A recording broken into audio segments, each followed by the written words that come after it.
Jadi persoalannya, kalau orang Jepun dia tak tahu Malaysia dekat mana, kenapa Malaysia boleh jadi negara pilihan utama untuk mereka buat second home? Jawapan dia yang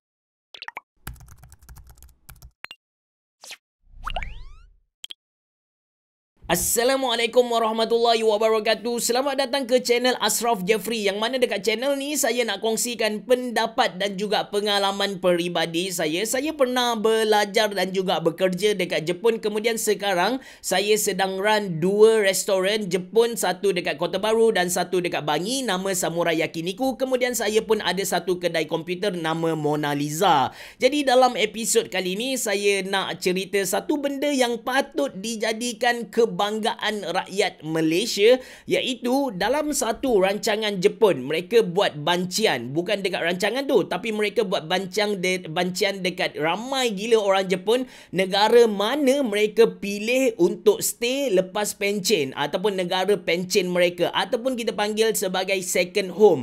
Dan jawapan mereka kebanyakannya adalah Malaysia. Menarik lagi, bancian ni bukan sekali sahaja, sekurang-kurangnya 5 tahun berturut-turut Malaysia menjadi negara pilihan utama mereka untuk mereka settle down. Mati dekat Malaysia atau mati dekat Jepun, yang tu saya tak pasti, tapi yang confirm lepas sahaja habis kerja pencen sahaja mereka nak datang duduk dekat Malaysia. Ada beberapa sebab yang mana saya nak kongsikan dalam video kali ni. Ada seorang penyanyi Jepun yang sangat-sangat popular, dia nama Gak, ataupun nama Jepun dia kita panggil sebagai Gakuto. Walaupun dia masih lagi menyanyi, dia sudah tinggal dekat Malaysia lah. Dia memang famous dengan lagu-lagu yang laju, rock, ataupun lagu-lagu OST Kamen Rider. Dia lah orangnya. Walaupun dia masih menyanyi, dia stay dekat Malaysia. Dia punya jadual tu memang padat gila. Dia ada kongsikan dalam satu temu bual dengan satu YouTuber dekat Jepun nama Nakata. Dia punya YouTube channel ialah Nakata Daigaku. Dia cerita dia punya timetable, dia punya schedule tu, seminggu dekat Malaysia, lepas tu dia akan berulang ke Jepun seminggu. So dia akan jadi macam seminggu Malaysia, seminggu Jepun, seminggu Malaysia, seminggu dekat Jepun lah. Memang padat gila, sebab dia bukan sahaja penyanyi, dia pun ada dia punya own restoran. Lepas tu dia pun ada dia punya own gym. Dia ada buat macam gym sendirilah. Dan Gakto ni bila ditanya dia kenapa dia boleh stay dekat Malaysia, sekarang rumah dia di antara Kuala Lumpur ke Genting Highland. Dekat mana tu saya tak pasti, tapi dia duduk di satu villa yang besar gila, dikelilingi dengan hutan. Dia pilih untuk stay tempat tu. So dijadikan cerita bila dia dah berada di atas, dia memang top one, dia memang famous gila dekat Jepun. Orang kata living legend lah Gakto ni.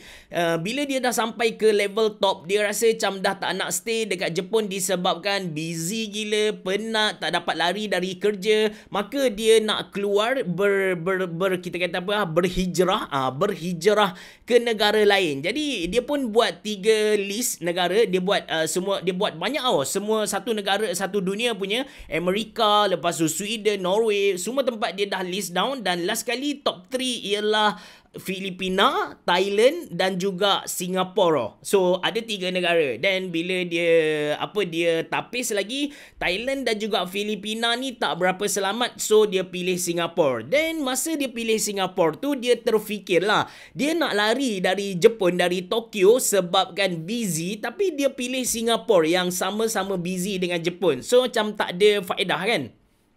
Tapi disebabkan dia dah decide untuk pergi ke Singapura, dia pun cakap okey tak apa, aku duduk Malaysia dan aku akan ulang alik ke Singapura untuk kerja-kerja akulah. Sebab dia tak tahu yang Malaysia sebenarnya satu negara yang maju. Dalam mindset dia, Malaysia adalah negara yang kita kata macam hutan, banyak dengan benda-benda macam tu. Dia pun duduk dekat Kuala Lumpur di tempat yang bukan di rumah dia sekarang, tapi di satu tempat tu. Dan dia terkejut sebab di Kuala Lumpur bukan sahaja maju, dia macam unexpected maju, lepas tu lengkap, ada internet, lepas tu selesa, dan yang penting harga barangan murah lah. Jadi dari situ dia mula jatuh hati dekat Malaysia dan dia stay dekat Malaysia. Dia dah tak pergi dekat Singapura, melainkan ada kerja penting yang tentu dia dari Malaysia ke Jepun, Malaysia ke Jepun. Cuma lepas COVID-19 ni, masa COVID pertama, masa PKP pertama, dia viral dekat media sosial. Dia antara orang Jepun yang cerita kepada rakyat luar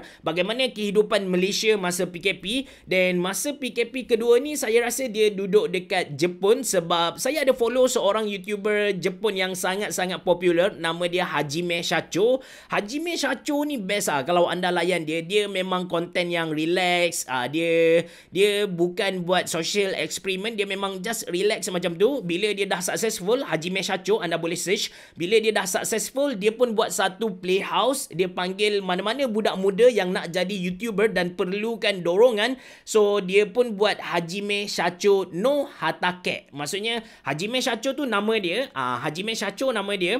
Dan no milik, Hatake bermaksudnya macam sawah padi, macam Hatake Kakashi kan, Hatake yang sama. So basically dia macam buat satu playhouse untuk bantu YouTuber baru. Bila dah matang, YouTuber ni dah ada dia punya own fan, so dia akan buat channel sendiri. Dia akan keluar daripada grup Hajime Shacho no Hatake ni lah. Video memang dia publish setiap hari satu video dekat Hajime Shacho no Hatake. Kalau dekat Hajime Shacho punya own channel tu, saya rasa seminggu 3-4 video lah. Dan balik kepada cerita Gakto tadi, dia ada minta Hajime Shacho join dia punya gym, macam promote dia punya gym. Atas dasar tu saya merasakan Gakto dia berada dekat Jepun lah masa PKP yang kedua. So itu cerita Gakto. Dan sekarang kita balik kepada topik kita. Masa mula-mula saya sampai dekat Jepun, bila kawan-kawan Jepun dekat universiti tu dia tanya saya datang dari mana, saya pun bagi tahu yang saya datang dari Malaysia. Dia pun tanya Malaysia dekat mana. Kita pun cerita Malaysia ni Kuala Lumpur, berada dekat Thailand, di antara Thailand dengan Singapura. Dia macam, oh Thailand dengan Singapura, Langkawi kan. Kita macam betul Langkawi, but Malaysia kot, kenapa kau tak tahu kan? Kita macam frust jugalah. Tapi kebanyakan orang memang macam tu. Orang Jepun dia tak kenal Malaysia. Tapi kalau kita sebut macam Langkawi, ataupun maybe kita sebut KLCC, KLIA ataupun Air Asia, mereka akan tahulah itu Malaysia. Cuma sekarang saya tak pasti macam mana. Mungkin ramai dah orang Jepun kenal Malaysia. Dan bila saya masuk kerja, kawan-kawan kerja saya tanya, Malaysia kat mana Saya dah tahu dah mereka punya jawapan macam mana. So saya jawab, oh Malaysia sebelah dengan Amerika, dia dekat dengan Mexico lah, di antara tu. Saya tak tahu kawan-kawan saya dah aware yang Malaysia dekat mana ke tak, tapi saya matikan sampai level tu lah. Jadi persoalannya, kalau orang Jepun dia tak tahu Malaysia dekat mana, kenapa Malaysia boleh jadi negara pilihan utama untuk mereka buat second home? Jawapan dia yang jawab kepada survey-survey ni adalah mereka punya Shakaijin, betul tak? Orang-orang yang bekerja. Satu budaya dekat Jepun yang mana bagi saya ini adalah satu budaya yang bagus. Bila mana seseorang tu dah masuk ke alam pekerjaan, mereka akan mula membaca surat khabar. At least di sekeliling saya lah yang berlaku dalam company saya. Jadi bila mereka baca surat khabar, mereka pun akan tahu apa yang berlaku dekat sekitar dia lah di satu dunia. Negara mana maju, negara mana ada masalah, negara mana sedang berperang. So dari situlah mereka tahu. Jadi bancian-bancian tadi dibuat kepada Shakaijin tadi, orang-orang yang sudah bekerja. Maka mereka aware Malaysia macam mana, duduk dekat mana dan sebagainya. So dekat Malaysia ni sebenarnya mana paling ramai orang Jepun kan? Of course Kuala Lumpur adalah yang paling ramai. Kalau anda pergi dekat Mid Valley ni, memang anda akan jumpa, possibility tinggi gila untuk anda jumpa dengan orang Jepun. Lepas tu kawasan mana mereka stay, saya tak berapa pasti sebab saya tak aware Kuala Lumpur tu dekat mana dia punya area dan sebagainya. Just a fun fact, untuk orang Kelantan, kebiasaannya bila kita cakap Kuala Lumpur, kita pun maksudkan Selangor sekali lah. Selangor, Kuala Lumpur adalah satu negeri yang sama untuk kebanyakan orang Kelantan macam saya. So negeri yang kedua paling ramai orang Jepun bukanlah Selangor. Kuala Lumpur ramai, Selangor kurang sikit, tapi yang paling ramai orang Jepun ialah Penang. So dekat biasanya dalam satu negara kita akan ada embassy. Tapi kalau embassy ni tak mampu nak tampung orang yang datang dekat dia, mereka akan keluarkan satu lagi pejabat yang dipanggil sebagai consulate. Maka dekat Penang dia ada satu consulate Japan dekat sana, which is dia punya function sebiji dengan embassy, cuma dia punya top person tu kita tak panggil dia sebagai duta lah. And macam dekat Malaysia ni, mereka dah bahagikan sebenarnya area embassy dekat Kuala Lumpur tu dia akan cover susah sikit cerita. Kalau konsulat Japan in Penang tu dia akan cover Penang, Kedah, Perak, Kelantan, Pahang dan juga Terengganu. Lebih tu embassy KL yang cover. So ini yang berlaku dekat Malaysia. So jadi kita punya mesti ramai yang tertanya-tanya, kenapa Malaysia? Kenapa tak pergi dekat Thailand? Thailand lagi banyak hiburan kan. So kebanyakan yang pindah ke Malaysia ni adalah keluarga. Dan sebab utama mereka pindah ke Malaysia ni biasanya adalah disebabkan harga barang yang murah. Itu yang pertama. Tapi harga barang yang murah kita boleh dapat dekat mana-mana negara. Yang kedua, rumah yang luas. Bagi orang Jepun, rumah yang luas tu adalah satu rezeki, satu rahmat kan. Kita dekat Malaysia kita tak berapa hargai benda ni, tapi mungkin kalau dekat Kelantan kita tak appreciate sangat, tapi kalau dekat KL disebabkan rumah tu macam apartment 3 bilik macam tu, orang KL appreciate lah kot rumah yang luas. Dekat Jepun rumah dia sempit gila. Rumah yang saya duduk masa saya kerja tu memang untuk seorang duduk, besar dia pun 2 kali ganda bilik saya sekarang. Sempit gila. Itu pun dah harga dalam 2,000 lebih sebulan. Itu dekat Fukuoka, bukan dekat Tokyo. Kalau Tokyo lagi mahal bosku. Roppongi memang gila-gila. Ada satu cerita which is saya tak pasti benda ni sahih ke tidak. Dikatakan satu ketika dahulu ada duta Malaysia dekat Jepun, dia sewa rumah dekat Roppongi, dan dia punya kos sewa rumah sahaja sebulan tu dah cecah sampai 30-40 ribu ringgit Malaysia lah. Cuma duta mana, cerita ni sahih ke tidak saya tak pasti. Kita just sharing cerita sampingan sahaja. And rumah yang luas itu sebab yang kedua. Yang ketiga, sebab Malaysia negara yang panas. Macam pelik sikit kan. Kita orang Malaysia nak pergi tempat salji, tapi orang Jepun dia nak datang dekat negara-negara panas macam kita. And dia bukan nak pergi yang panas macam gurun Sahara, Mesir. Mereka tak nak pergi dekat panas macam tu. Mereka nak stay dekat Malaysia sebab kita panas lembap yang memang best untuk duduk sebenarnya. Kalau panas sangat kita just turn on aircon. Dia macam mana memang kita excited. Macam pengalaman saya, kita excited bila masuk musim sejuk, tapi excited kita tu dia kekal dalam seminggu sahaja. Bila mana dah berterusan dia sejuk tu, ya Allah, memang menangis bosku. Kita pakai AC, kita pakai aircon yang boleh dijadikan heater tu dia akan jadi kering. Tak best gila. Lepas tu kita pakai pemanas yang pakai minyak tanah, bau busuk gila. Dan last kali apa pilihan yang terbaik? Kotatsu. Kotatsu. So Kotatsu ni kalau anda baca manga Shinchan, dia ada satu meja yang kita duduk, kita boleh masukkan kaki bawah dia. So bawah dalam meja tu dia ada pemanas. So itu adalah yang terbaik lah. Saya musim sejuk memang duduk bawah tu lah. Memang duduk bawah meja tu, duduk saja layan tengok movie ke apa, memang best gila.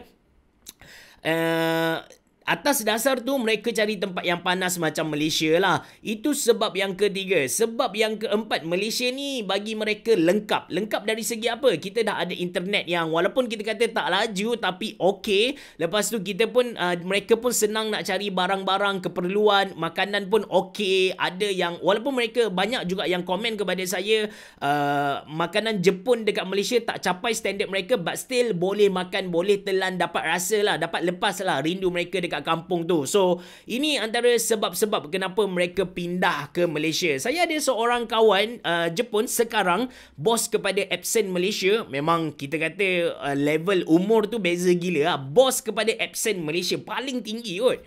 So dia suka datang Kelantan sebab family kami suka entertain dia. Dia suka datang Kelantan, maybe 3-4 bulan sekali dia akan datang Kelantan, lepak-lepak dengan kami. And dia mula-mula masa tahun pertama dia dekat Malaysia ni, saya tanya dia kenapa dia pilih Malaysia. Sebab dia boleh pilih, dia ni memang orang yang excellent dalam Epson Jepun. Dia pernah kerja dekat Sweden, lepas tu dia pernah kerja dekat Thailand, dan sekarang dia boleh pilih sama ada dia nak balik ke Jepun ataupun sambung kerja dekat Malaysia. Dia pilih untuk sambung kerja dekat Malaysia. And tahun pertama dia kerja tu, saya tanya apa yang best dekat Malaysia. Dia bagi tahu, oh Malaysia ni makanan memang best gila. Dia suka durian.